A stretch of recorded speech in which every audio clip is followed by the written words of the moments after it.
Doesn't you won't leave? Do you understand that it might happen again? That's why you won't leave. I suffered before, but you'll make it suffer now. That won't happen again. Are you sure?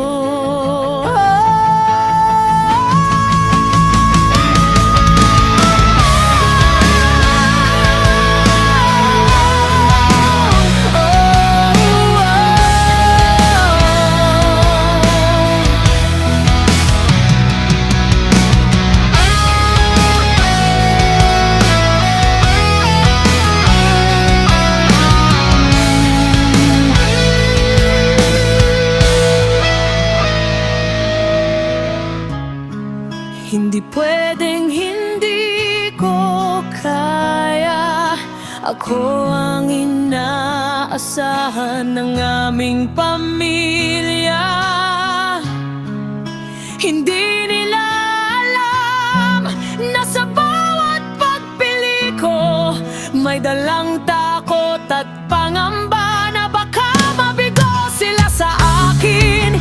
Ang bawat hakbang ko ay hindi lang para sa sarili ko.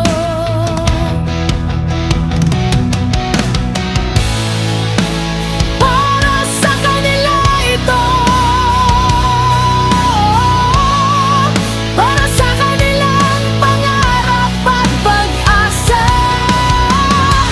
Kahit napapagod ako, kahit parang gusto ko nang sumuko, kahit gaano man kabigat ang mundo, kailangan kong tumayo, kailangan kong ipakita na kaya ko.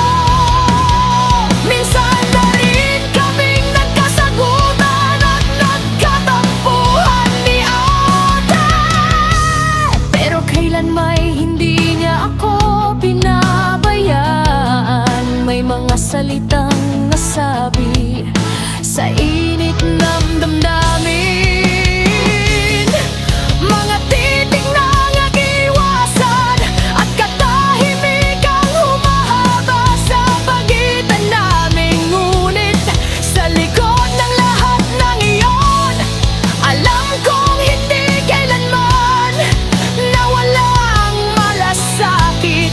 Sa likod ng mga tampo at hindi pagkakaunawaan, halayan ang tahimik na pag-aaruga at ang pagmamahal na hindi kailangang ipagsigawan. Kailan kaya nila mapagtatanto na ako'y nasasaktan din, na hindi ko kayang maging matatag palagi at may hanggang hindi ng katahimikang pilit kong haniningatan. Kailan kaya nila maririnig ang tinig na matagal ko nang pinipigil? Ang maramdaman man lang ang bigat na pasan ko araw-araw. Sana balang araw may makapansin.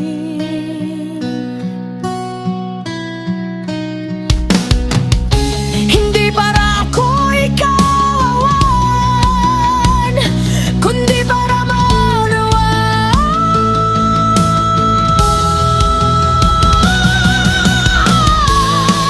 Kahit hindi ka magsabi o kumibo, alam kong hindi ka ayos. Ramdam ko sa bawat kilos mo, sa bawat ngiti na pilit mong ipinapakita sa mundo, sa bawat sandaling tumitigil ka at nakatitig sa wala. Hindi mo kailangan sabihin, hindi mo kailangan ipaliwanag, dahil nakikita ko ang bigat na iyong dala-dala. Narito ako at hindi kita huhusyagan.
harapan.